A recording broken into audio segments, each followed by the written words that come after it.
All right, we are live. Hello, everyone. Welcome to Wine, Women, and Words. I am Michelle, and with me, of course, is Diana. Hello. And this evening, we are joined by author Lisa Joy Mitchell, who is going to talk about her new cookbook, Sacred and Delicious. Thank you so much for joining us this evening, Lisa. It's so nice to have you. It's great to be here. Thank you so much. Absolutely. Diana, you have to hold up the cover of that beautiful book. Okay. Yes. I love the cover, and I did a promo photo that I was going to do on Instagram, but I didn't quite like how it came out, but I'm going to have to post it again because it is a great cover. Isn't it beautiful? You can't tell. I couldn't quite get it, but I have the original painting behind me up above my head. I was kind of curious about that. I saw the carrot. Can you see it? There Yes, love it. Now, is that your original artwork that you designed? No, a dear friend of mine painted it for the book. Oh, that's Her name is Karen Michelle Anderson. She's in Dallas, Texas, and she's an award-winning painter. And you can find other work of hers online. Oh, fantastic. We'll have to check that out. But this is I love this cookbook because I would say I'm like 90% vegetarian. I lean more towards the vegetarian ways in general, and I always love finding new vegetarian cookbooks. And this is interesting because it's got this there's a philosophy. It's the Ayurvedic. Did I say that right? Ayurvedic. Okay, Ayurvedic style. And can you explain that a little bit to our listeners? Yes. Well, we could have a course that lasted a year or a lifetime about Ayurveda. Ayurveda is the ancient medical and wellness system of India that's at least 5,000 years old and has really taken hold in the United States, across Europe, Australia. In recent decades, Deepak Chopra really popularized it in the United States, so some people will have heard it. Anybody who watched Oprah would have heard it. And great Ayurvedic physicians and clinicians and educators such as Vasant Lad in New Mexico have really spread Ayurveda in the United States. And Ayurvedic cooking is one pillar of Ayurvedic, the medical approach of Ayurveda, which also includes a healthy lifestyle, botanical medicines, and detoxification. Mm-hmm. So I focus on Ayurvedic cooking in this book, which is the shortest way of describing it is about bringing the body into balance. So a lot of diets will tell everybody to eat this, and this, and everybody in the world, according to them, to those diets, everybody should eat this. And Ayurveda would say it depends on your constitution. So certain foods that might be great for you, Diana, might not be so supportive of me. And something that really is wonderfully supportive of me might not work for Michelle. So Ayurveda really created the first body-mind type system that helps people identify what their type is and then can choose foods that most support them. Mm-hmm. And of course, a lot of people aren't going to want to learn all those details. I mean, if you're a very curious person, I think it's pretty interesting. And the front part of the book, the first 50 pages, is a primer on Ayurveda. But what I've done with the book is try to balance all the recipes so that they're mostly good for most people. And then I help you to identify your type so that you can make some changes to each recipe that might make it work better for you. Mm-hmm. Yeah, and I found it interesting. I loved it. I was raptured by it, and I just lost the page here because there's if I'm understanding this correctly, there's the 3 doshas. Right, the 3 doshas is how you pronounce it. Mm-hmm. And so it's Vata, Pitta, and Kapha. Very good. Yeah, and so now those are the principal tastes that apply to each of those? Well, these are Vata, Pitta, and Kapha are dynamic principles that are operating in all of nature and all living beings. And we can think of them as these organizing intelligences in the body. And so each person's body, every person on the planet and animals as well, all have some combination of Vata, Pitta, and Kapha that is personal to them. So it's like having your own set of fingerprints, your perfect balance of Vata, Pitta, and Kapha. And when all of that's working well, and these are principles, Vata is really, generally speaking, a principle of mobility and movement. Pitta is a principle of transformation. So how we take food into our body and turn it into energy. And then Kapha is a principle of structure. So the bones and the muscles and the tissues of the body. So those principles can also be applied to foods. Every food will either increase or decrease or have a neutral effect on the doshas of the body. So when I think I said in the beginning that Ayurveda is a very vast and complex system, it takes a lot to get your arms around and hard to do in a few short minutes. But what I've tried to do in the book is to just net it out, because if you can learn just about these three basic ideas, it really can help transform your health, as it did for me. Yeah, and it's great. I love the way you worked out, because this is my first introduction to any Ayurvedic principles. And you've got this great table in here. Like if you have some signs of kapha imbalance would be a sluggish metabolism and digestion, easy weight gain, difficult weight loss, lethargy, excessive sleep, weak kidney function, water retention, sinus problems, cold. Yeah, and so it kind of helps you focus in on that, and I like that. And the recipes aren't weird. I'm glad to hear that. Well, sometimes you pick up some of these recipe books, some vegetarian recipe books, because I mean, you go out, you want to be vegetarian, and starting in January, so many people are like, okay, this is the time I want to start being healthy. And you pick up these books that are supposed, to help you be healthy. And they're like, okay, you've got to get this weird semi-sprouted grain that can only be found on the full moon at Whole Foods. And I was looking at, when I first got it, I happened to be flipping through and I stopped at the risotto recipe because, I'm Italian and, making risotto is second to being able to make a good spaghetti sauce. And your recipe was almost the exact same as mine. It was a butternut squash risotto, which I had literally made the week before I got the book. And I looked at it and I was like, oh, the only thing different that she added in hers were leeks, and I didn't add that in mine. I should try that next time with the leeks. And I also don't cook it with dairy.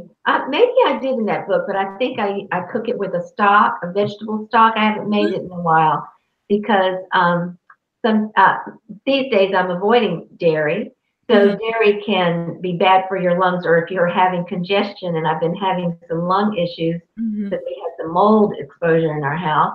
So these days I'm not eating dairy. So yeah, that's why I have a tendency to avoid dairy, is the lung issues and skin issues. I've noticed that also causes skin issues for me.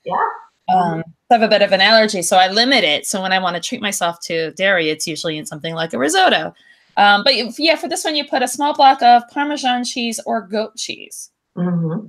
So goat cheese is said to be easier to digest, and Ayurvedic cooking is all about ease of digestion, because what Ayurveda would say is that most disease processes start because we start to develop an excess of toxicity in the body, and the toxins form because of undigested food. So if we eat too much or if we're anxious and stressed out. There are a lot of reasons why our food might totally digest. I know in my family, we used to go back for seconds and thirds without even thinking about it because the food was just delicious. You know, you might be full, but you just kept eating and eating. And so this undigested food starts to ferment in the gut. And over time, that leads to inflammation, which, as you know, Western science now is catching up with what Ayurveda said for thousands of years, is really the cause, you know, of so many diseases like heart disease, Alzheimer's, and so forth. Mhm. So Ayurvedic cooking is so much about clean cooking, clean food, fresh food. And I'll just say, you know, since Ayurveda came out of India, Mhm. traditional Ayurvedic cooking is Indian style cuisine.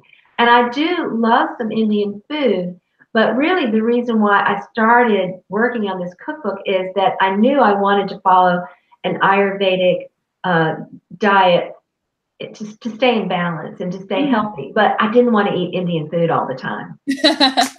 And I'll tell you a little bit, a secret about this that I like to share now. When I first started just creating recipes, my working title of the book was Healthy Comfort Food. Mhm. So when you look at that dish, the risotto and all kinds of soups and desserts and other things like that, you know, I just wanted to eat the kind of food I grew up eating, which was Mhm. many kinds of cuisines, but I grew up in the South in a Jewish family.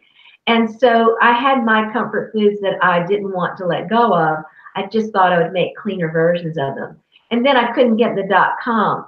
So I came up with a new title, which I'm really glad about Yeah. because it was an invitation to go a little deeper and Mhm. really explore my relationship with food and the opportunity to think of having a sacred relationship with food. Mhm. And I love that you said comfort foods because that was something that I was thinking about is that it's a lot of, you know, really great comfort foods. And you don't always, you know, think of when you go vegetarian that there's comfort food options. And I also love the fact that there's like hardly any tofu in any of them. I'm not a tofu fan. I'll eat it sometimes, but like lots of grains, lots of legumes and things of that nature, just because, you know, I find them, I don't like a lot of processed food personally. So you know, I love that. Michelle, did you have any questions? A couple. Um, well, it was fun. You know, we were before we went on air, we were chatting, and Ayurveda. I mean, I've known about it. I'm not me personally, but I was saying, you know, my grandma on my dad's side and his sister, they've been practicing it for at least 20 years because when we moved to Switzerland, I had a headache and we were staying with my grandma because we first got there and we had nowhere to live. And she was like, oh, here, take these. I don't honestly don't remember what it was, but it was something like take these leaves and put them on your pimples or something. And that was the first interaction that I had with my grandmother. I'm like, what is this? Like, who are you? But I mean, this woman is now in her 90s and she's gonna, I mentioned before, she's gonna outlive us all. I mean, this woman is the healthiest person I've ever known. And I know that a large part of that, if not all of that, is credited to, you know, the lifestyle that she's taken. But another thing that we talked about before we started was what was the experience like writing a cookbook, which is a very different experience than writing a fiction book or a biography. So how did you start piecing together your recipes? Well, first of all, I started creating the recipes just out of the joy of cooking and wanting to cook very delicious and healthy food. So to me, healthy has to be delicious. And so I just started cooking for fun and really enjoying it. And people started asking for recipes. I think a lot of home cooks who create cookbooks, that's how it starts. You just start sharing your food with people, and everybody says, oh, why don't you write a cookbook? So that's how it started. And then I began to really build on them and explore them because as I started creating categories, I started playing with more different kinds of legumes.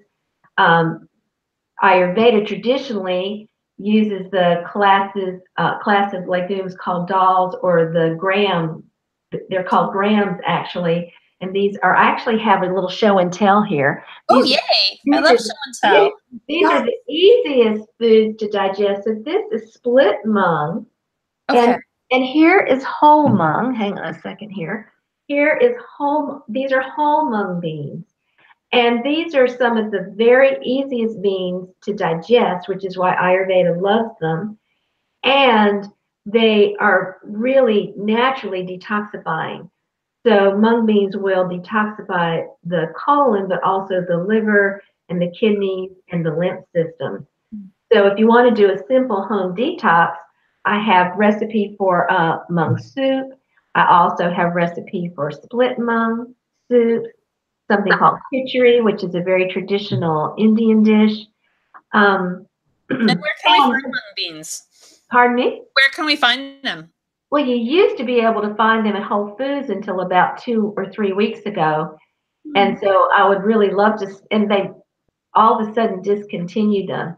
So I think local health food stores, for instance, in Raleigh, we have one in my neighborhood that sells them at a great price, but you can also find them online, certainly on Amazon, places like Banyan Botanicals, and there's some other places online where you can get them. I'm hoping that I can change the course of that at Whole Foods, but I'm going to have to get everybody who's buying Sacred and Delicious to help join a campaign for that because it's so healthy. They're so easy to cook. You can start them in a crock pot if you're as you go to work, come back and steam some vegetables or cook them in a pot with vegetables when you get home. I also have a great recipe for mung bean burgers, so to speak.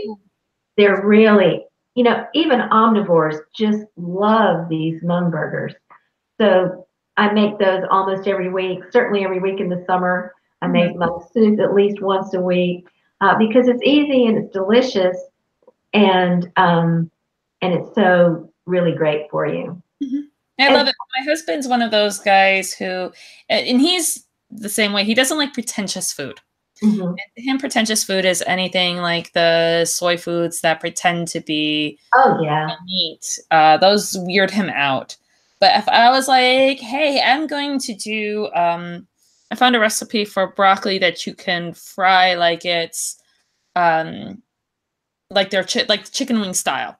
Kind of thing. Bread and fry, and then you have a chicken wing style. It's like, I think I might make those. And he's like, those sound really good. And they were, it was a vegan recipe. And he's one of these people who he's like, he'll eat vegan food with me, no problem, so long as it's not pretentious. That's the joke.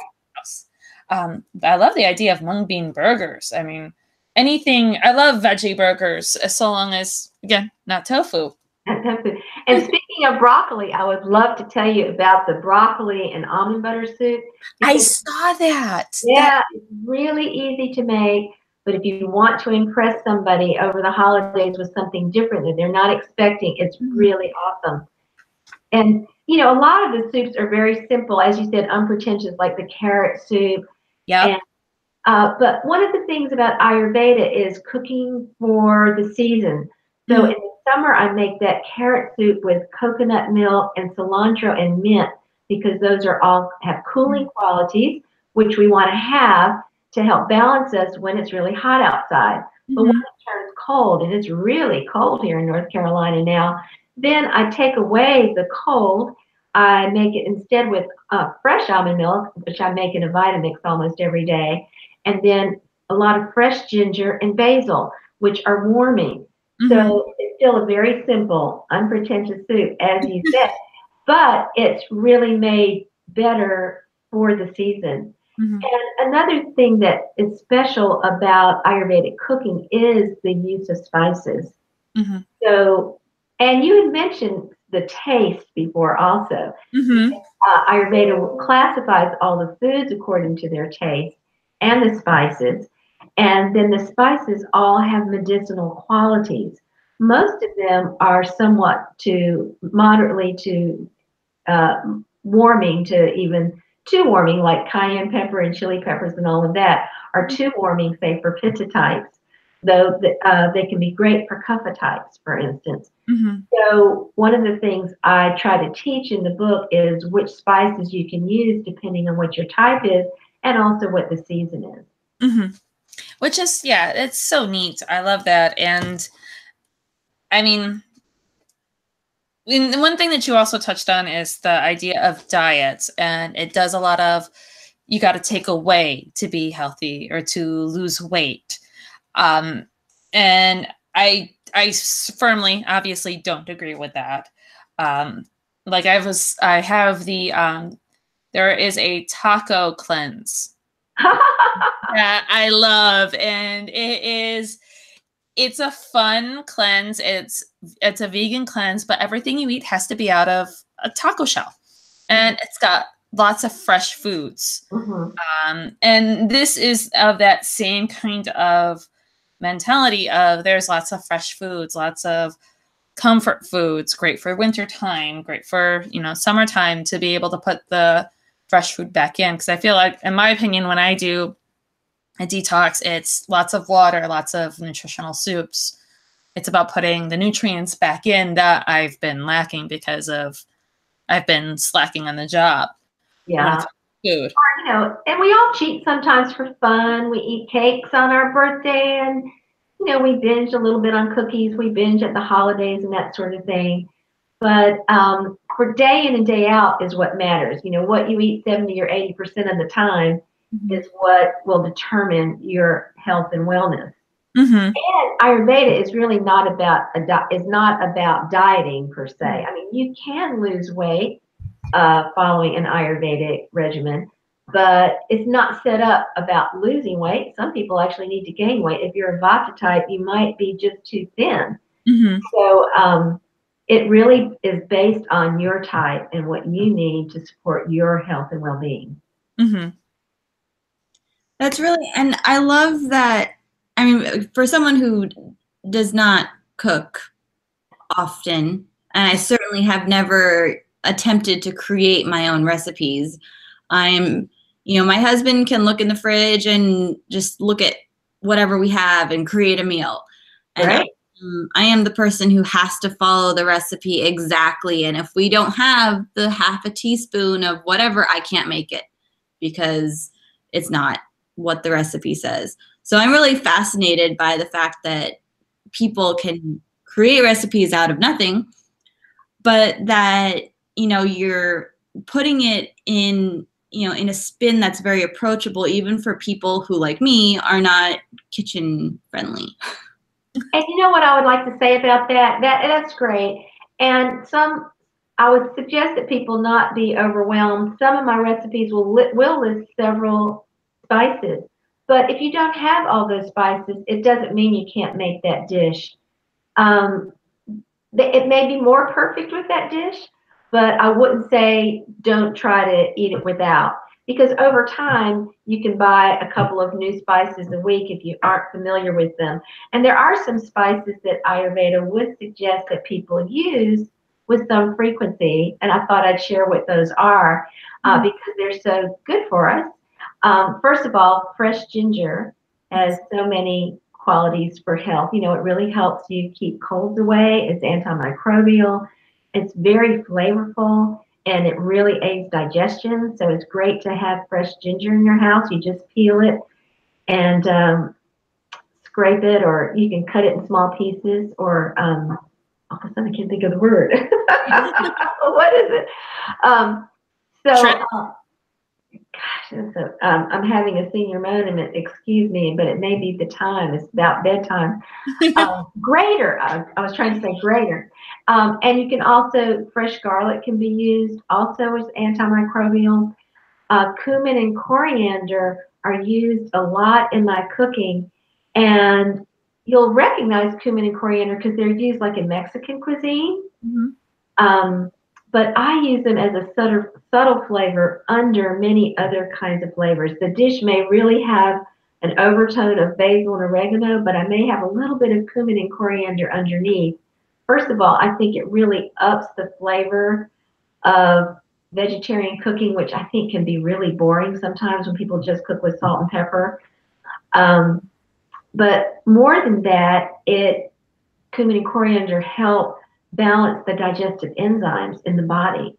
So it's really helpful as a digestive aid.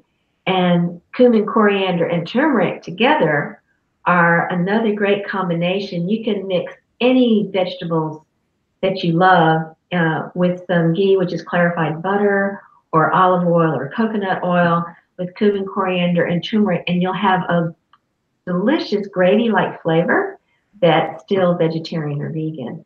And turmeric, of course, is also antimicrobial and anti-inflammatory.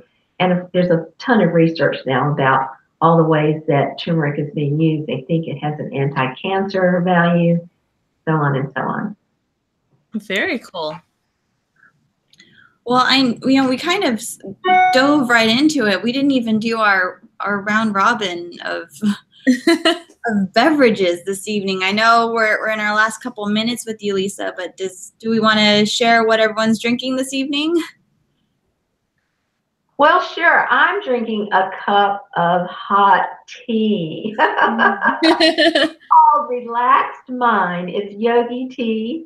And since it's late in the evening, that's my beverage for the evening to warm me up because it's heading down to freezing tonight. Oh, I understand. I currently have a dog that's shivering on my lap because, God forbid, we're below 60. So she just can't herself. Oh, you should see my dog right now. She's wrapped up like a mummy in a blanket on my lap because I felt so bad because she was on my lap and just shivering like it was negative. And she's still a little cold, so I've got her curled up with me. But I'm actually drinking a Cabernet Sauvignon. I'm drinking a Gem 5. It was a gift to me from a real estate agent friend of mine named Eric Kaiser. He does real estate and probate and trust real estate here in Orange County and LA County. And it's really good. I like this one. I'm still working on my Wink wine from last week. What is this? It's a Cabernet Sauvignon also, actually, called Alma Libre. It is what is it from? Oh my gosh, why can't I read this bottle? It sounds like it's either California or Spain or South America is what I'm guessing. It's from somewhere, but it's very good. It's a little, it has a very unique taste to me. I can't figure out what it is. But it's good. We are, I told you before we started, Lisa, I'm in, Chicago. My mom is out in Raleigh also, and she calls me, and you guys are expecting snow, right, this weekend? Yes, we are. So the Harris Teeters are all sold out from everyone stocking up, so no one has to go anywhere. Well, I hope you'll tell your mother about my husband, Tom Mitchell, because he's an Ayurvedic practitioner. He's a chiropractic physician. Oh, he's functional medicine, but he also is an Ayurvedic practitioner. So since it's in the family, I thought you might want to tell her about him. Oh, absolutely. Yeah, she's right outside, maybe like 15 minutes outside of Raleigh. Mm-hmm. So, but we will definitely have to experiment with some of your recipes and share our experiences on our Instagram stories. That would be great. And just before we go, since the holidays are coming up, I just want to mention I have a few really amazing holiday recipes. Do we have time for that? Absolutely. So the showstopper at my house are my sweet potatoes. They're just baked sweet potatoes that I bake till they're really, really soft. So you can do them the night before it's a big event, whether it's Christmas Eve or Christmas Day. I also do them on Thanksgiving every year because everybody loves it so much. And then let them cool. And then I top them with 1.5 pounds of glazed pecans. So I just mix the pecans with ghee. Again, that's clarified butter, and a good salt and cinnamon and coconut sugar. And it's guilt-free because coconut sugar has a lower glycemic index than brown sugar and it's not refined like white sugar. So it's very delicious and people absolutely love it. You just warm it back up in the oven and you're good to go. And I also have a really wonderful cornbread or regular bread dressing with shiitake mushrooms and all the traditional spices, parsley, sage, rosemary, and thyme. Really lovely with walnuts. and I have some elegant green beans. So it's really good to have some simple dishes along with your more complex, time-consuming dishes. So the green beans are just so easy. You just throw them in a pot with some leeks and maybe olive oil or ghee.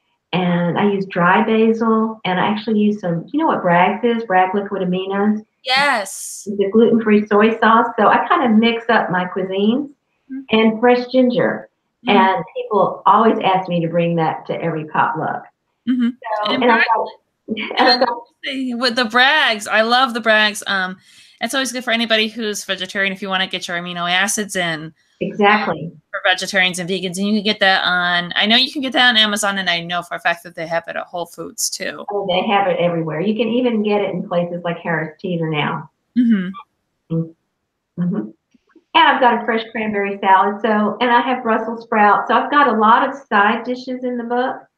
As well as the traditional soups and legume soups and some breakfasts and then desserts. Now all of my desserts are gluten free because that was a transition. It took me another couple of years to finish the book because I went from using low gluten to no gluten because I realized I needed to do that also. But people always say they don't believe it's gluten free, and that was before there was a cookbook by that name. Yeah, and the desserts, I didn't even get into the desserts. I didn't get that far into it, but they look so good. You've got cookies and pumpkin pudding and Indian rice pudding. So all of these other desserts that I'm going to have to try too. And you have to try that blueberry almond cake. It's really divine also. And there's a vegan chocolate cake in there. So there's an example of how to, most of my the cookies are all vegan, but the cakes, most of them do have eggs, except there's a vegan chocolate birthday cake. Now, do you have a website in addition to being able to buy the book? Absolutely. It's sacredanddelicious.com. And in just a few days, a new version of that's going to load. But there's also one up right now. Okay, great. So guys, in case you didn't get that, we'll have it in the show notes too. So you can go to sacredanddelicious.com to check that out and get some of those recipes. Thank you so much for having me. Absolutely. Thank you so much. Stay warm this weekend. Thank you. And we will definitely, I'm very curious to see how I will fare with Ayurvedic cooking. So we'll have to try some out and see how I do. Yeah. Keep me posted, okay? Well, thank you so much. Have a good night. Thank you. Good night. Good night. So I think this is actually the first discussion we're having on our book of the month. Oh, but before we I got sidetracked. But we talked about the Wink wine that I'm trying this week, the Alma Libre. And, so if you guys want to try out any of these wines, go to trywink.com/www podcast. You'll be able to put together your own box of Wink wine and get $22 off your first order. And you can try out some of these wines that we talk about. Yes. Because you definitely want to try the Wink wines. They're so good. So what chapter are you on in the book? Because I finished it. I'm on chapter, so I guess basically at chapter 4 because I have like a page left in chapter 3. Okay. So, I'm sorry. I've been marking up my book so much. There's so many great passages and little bits I want to talk about. So if you guys follow us on Instagram, you'll see some of the discussions that I posted. So let me see here. What point are you up to in chapter 4? What's happened so far? So, not much, to be honest. We know that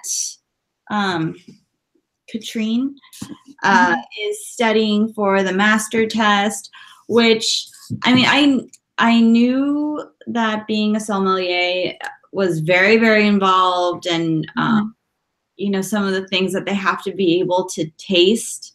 It blows my mind that people can even do that, like say down to where the grapes were grown and, you know, what country they were from or whatever else they taste. It blows my mind that people can do that. But this book makes me want to get like really into wine. Yeah, I looked up how to take like the classes and where they offer the classes for that stuff to be a sommelier. You know, because I totally need something more to add onto my docket. I mean, I don't know. I don't think I have the palate to be able to discern certain things. But I can try.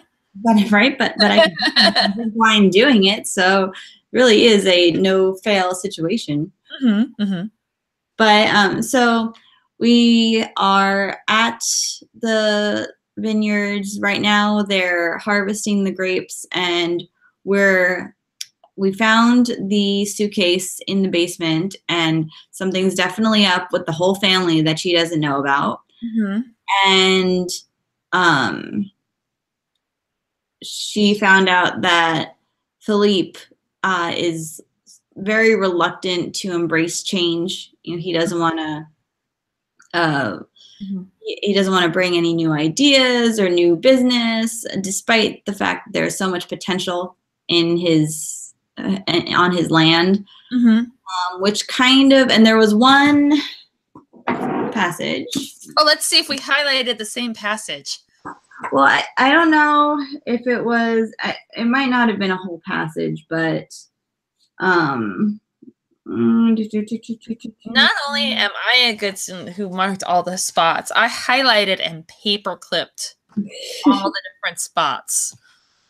Hold on. I can't find it. I know it's somewhere in this page. I'm just not seeing it. What page? 42, either 41, 40. Oh, here it is. I found it. Okay, because if it's 41, it's the same one that you and I probably marked the same one. No, it's at the bottom of 42. So it's the sister-in-law, Heather, talking, and she says, now I wonder if something happened a long time ago. He's so reserved, talking about Philippe, so adamant that we keep our heads down and not draw any attention to the family, which makes me wonder if there's, you know, scandal buried in the basement. Well, then you also think about what happened during World War II, and this comes up again later in the book. You know, what they lived through in World War II, it makes sense for people from that generation and who were affected by that war and who weren't so removed from the war that you keep your head down, you don't cause any problems, you don't want to draw attention, because during those times the people who drew attention to themselves were the ones who get killed. Mm-hmm. And you see that a lot in situations. I mean, even, you know, into any kind of totalitarian regime, people coming out of that, you keep your head down, you don't draw attention to yourself. It's common. And the passage that I actually highlighted was, but here in France, it is tradition that we value. I make wine the same way as my father, who made wine the same way as his father. Yes, perhaps we've made a few technological advances here and there, but otherwise the domain has remained unchanged for several generations. And I thought that was really important. That stated a lot about Philippe and his philosophy and the struggle that you see, I think, not just within winemaking in and of itself, but like in other crafts, whether it be furniture making, any kind of anything that goes into craftsmanship, whether it be alcohol, furniture, or whatever. If it's a family tradition, there's that sense that we've got to keep things the way it was done. Mm-hmm. And another thing, I mean, even Katrine mentioned it at the end of one of the chapters, but it totally took me back to when we lived in Switzerland when I was a kid, that, you know, Katrine was kind of comparing French values and traditions and American values and traditions, and how, you know, they take the 2-hour lunches. I mean, I remember that we would take the bus home from school for lunch and have a 2-hour lunch at home and then go back to school for the afternoon classes. I mean, it's a completely different pace, a different lifestyle, different mentality in Europe that I think they have really mastered self-care, Mm-hmm. that it's important to take time out for yourself and for your family. It's not necessarily about how much work you can get done in a day. It's how you feel about the work that you've done in the time that you're given.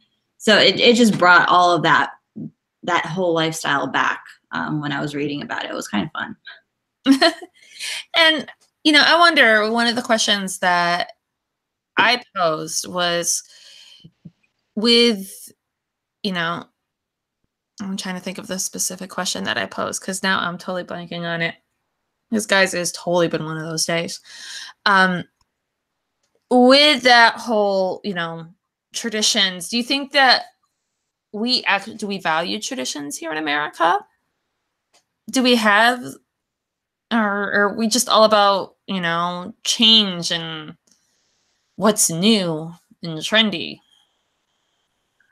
I think we do. I don't think that there's, I mean, for instance, let's say today, December 6th, is Christmas in Switzerland. It's not, I mean, they still have December 25th as Christmas Day, but today is the traditional Swiss Christmas where they have Santa Claus come with his helper that's all in black, and he's super scary and can traumatize small children for life if you encounter Schmutzli. But, it's like those kind of traditions, I think we have family traditions. I don't know if there's like, old time-honored traditions. I don't know. Maybe that's just my opinion. But I wonder if the reason why we have family traditions versus more of a national traditions is because we are a country of immigrants who came in, bringing in with us those national traditions that we had back in the old countries. Probably. I mean, 4th of July is a tradition, and Thanksgiving is a tradition, and yeah, because you don't have, Canada has its own Thanksgiving, which is in October, which is totally weird to me. No offense to any Canadians listening. But Thanksgiving for me has always been November. Though if you want to invite us up to a Canadian Thanksgiving, we will not turn you down. I will not turn down 2 Thanksgivings. One in October, one in November. That would be awesome. But we have, I don't know. I kind of have a sarcastic feeling when it comes to our national traditions. Because, and like you said with Thanksgiving, we don't have it, and no other country really has a Thanksgiving outside of Canada. No, I know the Swiss don't. I don't think, if I'm remembering properly, I don't think they have a Thanksgiving. They have like other days. Like they have the Three Kings Day where you make the bread and you put the little figurine, the king figurine inside, and if you get the piece of bread with the king in it, you're king for a day and you get to wear a crown. They have kind of something similar in New Orleans with Mardi Gras, the king bread for Mardi Gras. Yeah. Is that in January, or do you know when that is? That would be, Mardi Gras is usually in March. Oh, that's right. Yeah, because it's after Lent. Maybe it's subcultural. It's by region that you live in. Yeah, which makes sense because we're not the only country where you have it by region. Italy is very much the same way. You have everything by region. What they do with Rome isn't always necessarily the same thing that they'll do in Sicily or Calabria. So maybe it's just, it depends on where you live in the United States will dictate the kind of what is the word, tradition that you practice. Mm-hmm. Yeah, because even with me in New York, we had Saints Days and Saints Feasts. The different Catholic churches in upstate New York would have, these festivals around Saints Days, and you don't really get that out here. And I remember asking your mom, asking you if your mom had remembered that, and your mom didn't have that, and she was from New Jersey, right? Mhm. Yeah. Yeah, so she didn't have that, so that was, like you said, maybe it's a regional thing, depending upon where the immigrants came in that region and where that culture kind of situated. Maybe, but I've been thinking about traditions a lot lately, how like, you know, some families say like, oh, we've been doing this in our family for generations, or we did this every year for Christmas or for whatever the holiday is. Mm-hmm. I really want to make a tradition because I can't really think of like a unique tradition that my family did when I was growing up. So I want to start that, but I'm having a very hard time coming up with a unique tradition. So if anyone has a unique tradition that they're willing to share, please let me know. I mean, in my family, Christmas Eve was always really, really big in my family. Oh yeah, Christmas Eve was always a big deal. Like Mhm. we would open presents Christmas Eve, and then Santa would come and we would get the, you know, Santa presents the next morning, but we would always open presents on Christmas Eve. We would open some presents, and it was always for us. It was the Feast of Seven Fishes. Oh no, we didn't do that. I don't eat fish. that was a big one for us. It's interesting that it's Feast of Seven Fishes is a Italian American, more Italian American than it is Italian. From what my dad, he wrote an article about that recently, and he'll actually be a guest on the show next week, so we could possibly talk to him about that a little bit more. But yeah, I mean, we have that, so it's all about fish on Christmas Eve for us, and that's the big thing. And yeah, we eat a lot of fish in my family. No, can't do it. Really want to. There's some things like shrimp looks so good. I love the idea of shrimp, but I cannot eat shrimp. Why? If you like the idea of it, why can't you eat it? It's rubbery and it's slimy and how is it? It's not slimy. it looks slimy. I can't touch it. And just touching the tails grosses me out. Okay. All right. I give. And if it's rubbery, you haven't had it right. Yeah, I mean I've had hold on, Lily's wandering.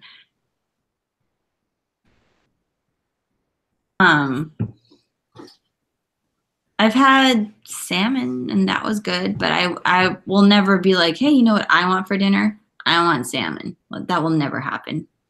Mm-hmm. I just don't like it.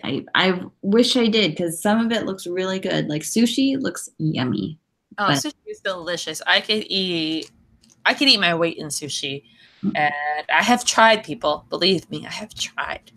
I've done the veggie rolls. Those are really good. The veggie rolls are really good, and you can, I mean, all sorts of sushi. Maybe, husband and I are doing date night on Saturday. Maybe I'll go do sushi with him now. It has been a while since. I mean, Rich loves sushi. He could probably challenge you in the eating your weight in sushi challenge. Oh yeah, we can totally do that. My husband and I, we go to an all-you-can-eat sushi place, and it's just like you have a really, really light lunch, and you prepare for that sushi. You wear your sushi pants. Oh yes, there is such a thing as sushi pants. They have the same pants that I wear on Thanksgiving as well. Yeah, see, I have my Thanksgiving pants, but I do not have sushi pants. But which puzzles? Right here? Yeah, there you go. Well behaved. Children are not asleep. Thank you. I'm not okay with that. Phil the elf has to move, but he can't move if children are awake. Uh-oh. I know. But this book is making me really want to go to France. Oh, I miss France so much. It hurts. Between this and The Marvelous Mrs. Maisel came back. Oh, I've seen that on Amazon. I haven't watched any of it. Oh, you need to because you were going to be obsessed with it. I know. I started watching the first season and I forget what happened. I just didn't finish it. You need to finish it, and season 2 starts off in France in the 1950s, and it is everything. And I am so heartbroken by the end of the first, or not the first episode, by like the third episode. And I'm just like, but France, I want to be back in France. Yeah, it's been a long time since I was there, but you know, you forget how beautiful a country is, and just reading about it is just. I didn't expect to love France as much as I did when I was there. I did not get enough time in Paris. I need to go back. I've got unfinished business with Paris. Sounds like a very like 1940s film thing. Mm-hmm. Unfinished business with Paris. Mm-hmm. That could be a movie title, actually. We should write that movie. You never know. That could be the title of your next historical fiction novel. Maybe. Mine have a tendency to focus with Italians. Unfinished business in Rome. It could be a sequel. It could be a series. It could just travel the world to all these places that you want to go. Exactly. Unfinished business in each one. Mm-hmm. Exactly, because I'm too much of a wandering soul. So yeah, I know Diana is already done with the book. I will get there. Mm-hmm. I promise. It's I've already read one journal entry with Helene. Mm-hmm. So I know her, and I know her stepmother is a bitch. And right. Oh, just wait.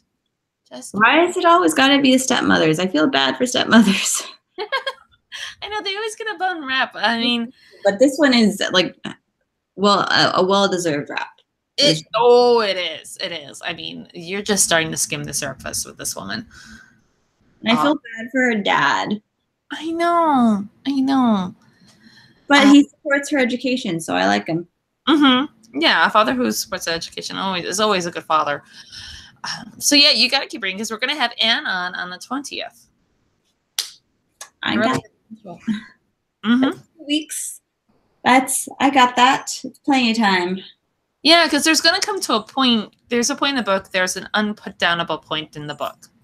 I love unputdownable points. Yes, where you just binge through the rest of it. And I had a book hangover from this one. Really? Yes, which thankfully I was also listening to Kate Martin's The Clockmaker's Daughter. Is it good? It's on my list. Oh my God, it's hauntingly good. It is so good. Did you need me to send you the Audible? No, I want to read. You know, I think that's one of those books that are probably better for reading. I think. I'm pretty sure I have won Christmas this year. I'm not that Rich and I don't compete every year, but he definitely won Christmas last year. I completely dropped the ball. Couldn't think. I thought I made a really heartfelt gift, but he did not like it at all. And he got me my Nespresso machine. But this year, I'm pretty sure I nailed it. And he's like, what do I get you? I'm like, honestly, just go in Amazon and go into our saved for later list of our shopping cart, and there is a list of 20 books. Well, you know what I do? You're allowed to do wish lists. You can do wish lists on Amazon. Oh, yeah. I have a few wish lists. Fill up my wish list with ideas for Ryan for things for him to buy for me. Our January book of the month is on there.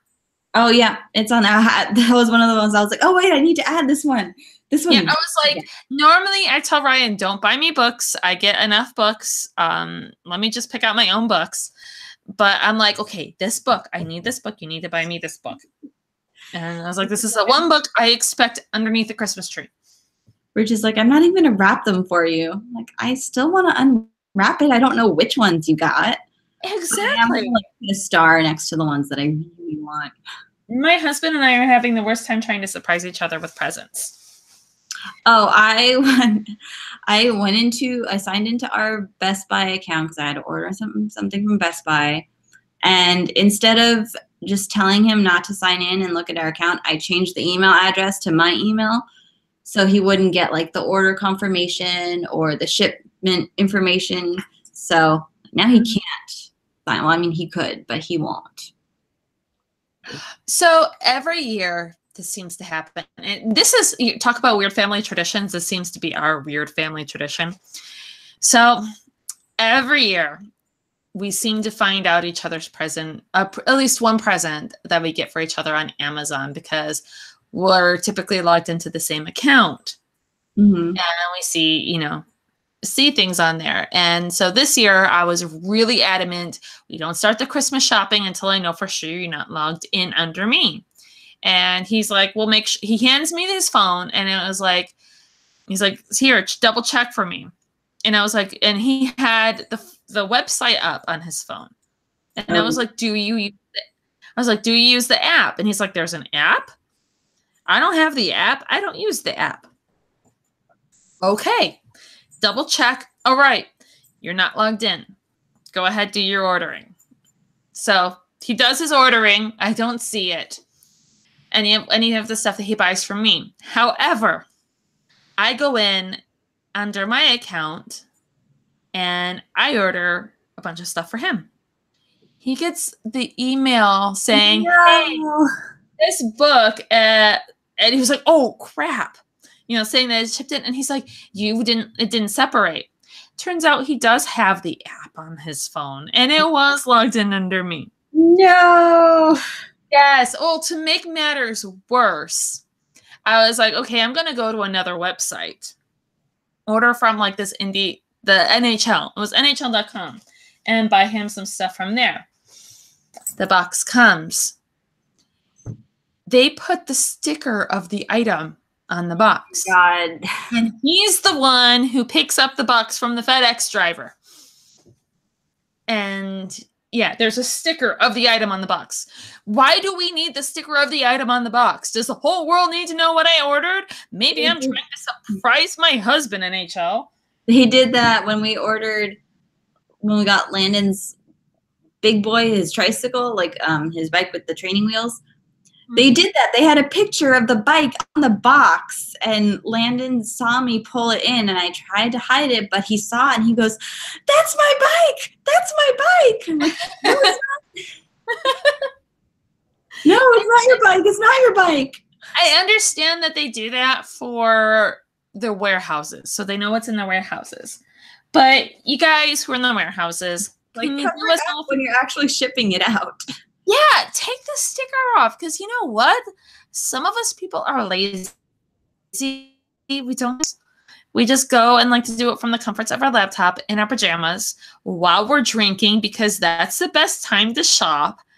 Oh, yeah. I haven't bought a single, one, just because I happened to be out. I bought one Christmas present, like, out in the world. I plan on buying some the next time I go to Target, if that counts. Yeah, I have to buy one tomorrow for sure, so that'll be another one. And, I can't get, like, stocking stuffers when I'm out with the family because, what am I going to say if I have, like a Elsa-shaped, whatever. Oh, no, Lily, this isn't for you. This is for me. Mm-hmm. Yeah, I mean, I'm going to be going to Total Wine and More for our stocking stuffers. That's another place I got to go. The stress. I know the stress of holiday shopping, but you guys, you can avoid that stress by just continuing to read The Lost Vintage. And then next week, come back because we'll have my dad on. So you guys will be recording from his office. We made it clear, right? He knows what the rules. Okay. He made it very clear that there will be hell to pay if he does not record from his office. Mm-hmm. Yeah, that's true. Yeah. Yeah, you are now his adopted niece, so it is official. He has to record from there. Part of the family. Yeah, pretty much. I mean, he is 1/4 of the reason, 1/4 responsible for Wine, Women, and Words. Right. Mm-hmm. So everyone, keep reading. Come back next week for an awesome interview and more so intellectual conversation. Mm-hmm. I think we're pretty intellectual. I think so too. When we start drinking. All right, everyone, have a good night and a good weekend, and we'll be back next week. Yes, and happy Hanukkah to our Jewish friends out there listening. Have a great Hanukkah. Or the leftover Hanukkah, because it ends. Today's the 4th night, I think. Yeah, I think so. Mm-hmm. Well, happy. And happy Hanukkah and have a great week. Bye. Bye.